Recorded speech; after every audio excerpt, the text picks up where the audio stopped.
Melanjutkan cerita sebelumnya di bagian terakhir saat Hongju bergabung dengan kebohongan Huyong dan berjalan bergandengan tangan dengannya. Junho melihat keduanya pergi dan keduanya bersembunyi di dekatnya hingga Junho pergi dengan mobilnya.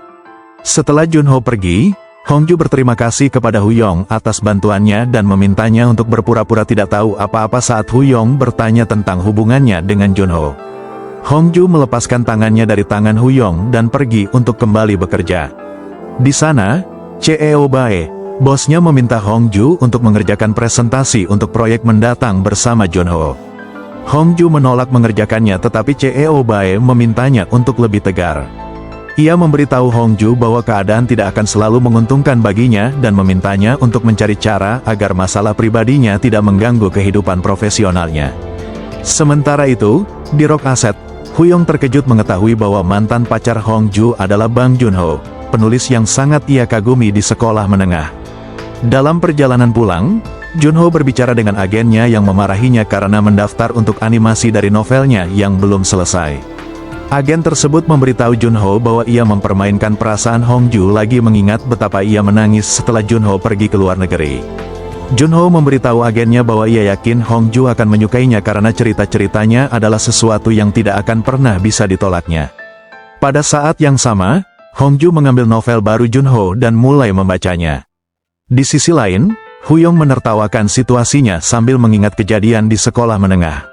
Kilas balik memperlihatkan Huyong bertemu Hongju yang membolos saat ia berangkat untuk wawancara Olimpiade Matematika.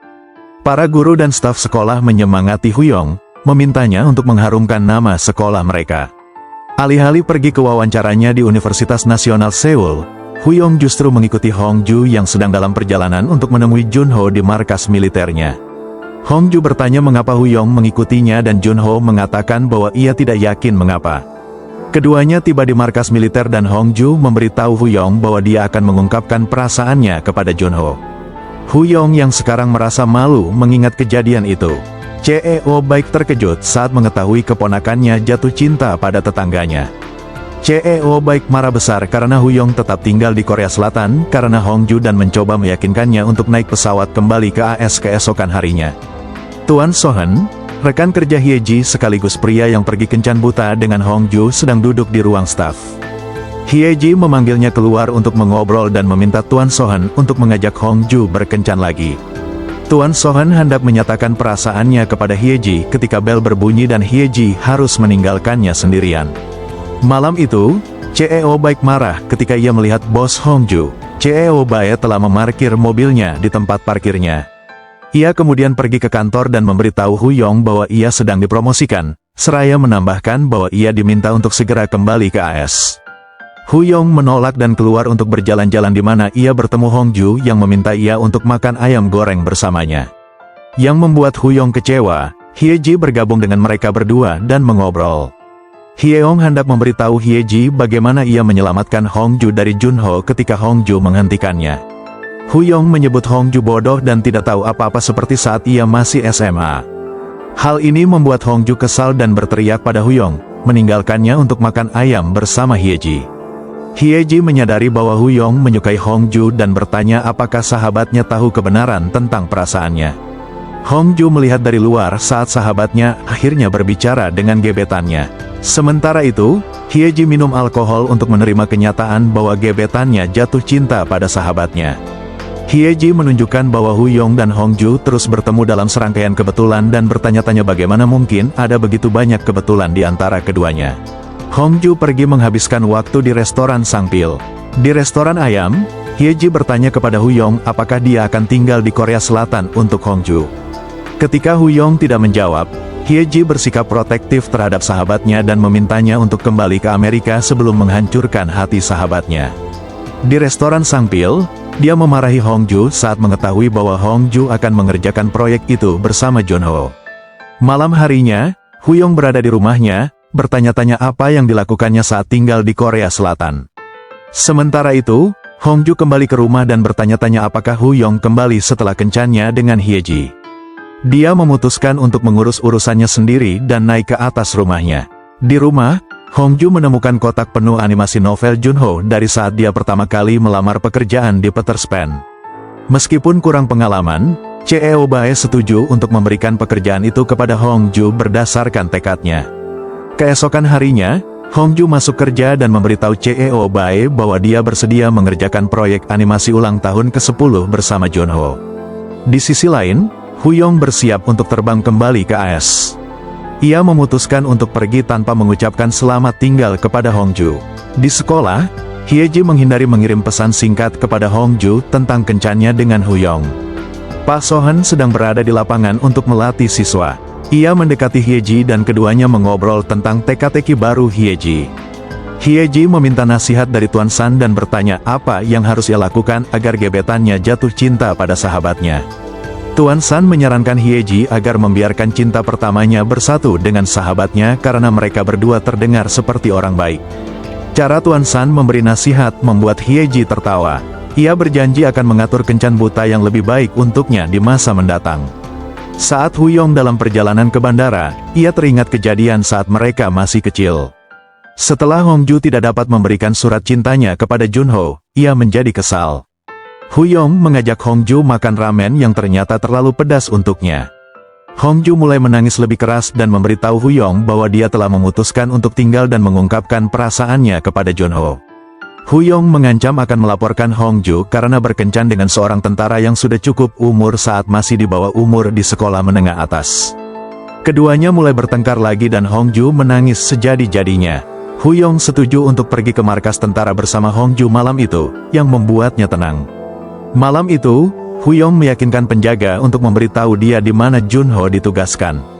Hongju semakin kesal saat mengetahui bahwa Junho ditugaskan di pegunungan dan baru akan kembali setelah 6 bulan. Mereka berjalan kembali ke halte bus tetapi mulai berlari ketika mereka melihat bus. Hongju tersandung dan Huyong memeriksanya alih-alih berlari untuk mengejar bus. Episode kembali ke masa sekarang ketika Hyeji menelepon Huyong untuk memberitahu bahwa Hongju mengalami kecelakaan mobil. Tanpa berpikir dua kali, Huyong bergegas ke rumah sakit untuk memeriksa Hongju yang terluka di lengan kirinya. Huyong memberitahu dokter bahwa dia adalah wali Hongju. Kilas balik memperlihatkan Hongju muda mendengar percakapan antara bibi dan pamannya. Pamannya meminta istrinya untuk menempatkan Hongju di panti asuhan sekarang karena mereka sedang mengandung anak mereka sendiri. Hongju kembali menonton TV, mencoba untuk bersikap tegar. Kilas balik lainnya memperlihatkan Hongju menghindari kunjungan ke rumah sakit ketika dokter sekolah menengahnya mengatakan bahwa ia terlalu sakit untuk dirawat olehnya. Seorang teman sekelas memberi Hongju segelas air ketika ia haus. Episode ini kembali ke masa sekarang saat Huyong merawat Hongju saat ia terbangun di rumah sakit. Hongju meremehkan kecelakaan itu dan meminta maaf karena telah menyebabkan masalah bagi Huyong. Hal ini membuat Huyong marah dan ia menempelkan tangan Hongju ke dadanya untuk menunjukkan betapa khawatirnya Huyong terhadapnya.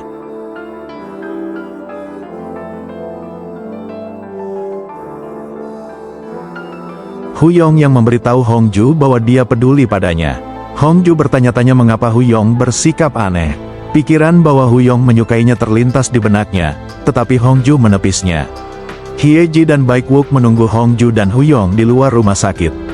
Mereka membahas tentang perasaan Huyong terhadap Hongju dan berencana untuk bekerja sama membantu keduanya.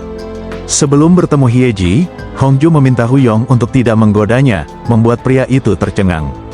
Saat meninggalkan rumah sakit, Hongju mengolok-olok Hyeji dengan mengatakan bahwa dia tidak akan berperan sebagai dewa asmara.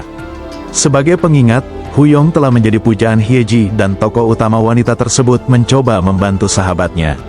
Namun sekarang Hyeji mengetahui perasaan Huyong dan dengan demikian mengejutkan Hongju ketika dia mengatakan bahwa dia berkencan dengan San Gyeongtaek. Hyeji dan Baekwook berhasil mengantar Hongju pergi bersama Huyong. Hongju memahami rencana mereka dan mencoba mengendalikan tawanya. Dalam perjalanan pulang, Hongju mencoba menghindari berbicara dengannya. Entah bagaimana mereka akhirnya teringat kejadian lucu dari masa lalu. Saat itu Huyong menitipkan tugas penting untuk Hongju. Hongju membolos sekolah untuk pergi ke kota lain demi mengungkapkan perasaannya kepada gebetannya, Bang Junho. Kembali ke kenyataan, pasangan itu tertawa mengingat hari itu. Namun, senyum Huyong lenyap saat ia menyebut kejadian itu sebagai kenangan buruk. Ia menanyakan alasannya dan Hongju menjawab, segala hal yang berhubungan dengan Bang Junho itu buruk. Huyong menegaskan bahwa itu tidak berhubungan dengan Bang Junho, tetapi dengannya. Setelah mereka sampai di rumah, Hongju terus menolak bantuan Huyong. Namun, Huyong akhirnya tetap merawatnya. Huyong meninggalkannya sebentar untuk membeli obat-obatan dan makan malam. Di malam hari, Hongju tampak lega saat Huyong kembali. Hongju bertanya apa yang akan mereka makan untuk makan malam, dan Huyong menjawab, "Kamu." Saat Hongju dapat bereaksi, Huyong mendekatinya. Huyong mematikan lampu tidur dan mencondongkan tubuhnya ke arah Hongju untuk menciumnya. Adegan berikutnya menunjukkan bahwa Hongju sedang memimpikannya momen intim itu. Ketika Hongju bergegas keluar dari rumahnya, Huyong kembali. Ia menggendongnya ke apartemen lagi. Selama percakapan mereka, Hongju menyebutkan bahwa mereka tidak begitu dekat di sekolah menengah. Hal itu membuatnya kesal dan bertanya-tanya, "Berapa kali aku ditabrak sebelum menyatakan cintaku?" Menampilkan Junho yang berjanji untuk kembali bersama Hongju.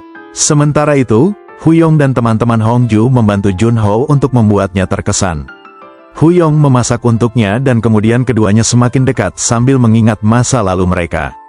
Namun, kebahagiaan mereka tidak bertahan lama karena Junho menerobos masuk ke rumah setelah mengetahui kecelakaan yang dialaminya.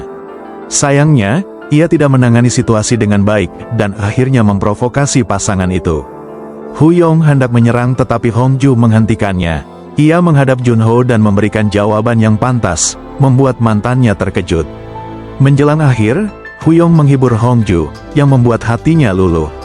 Keduanya saling menatap mata dan berciuman untuk pertama kalinya.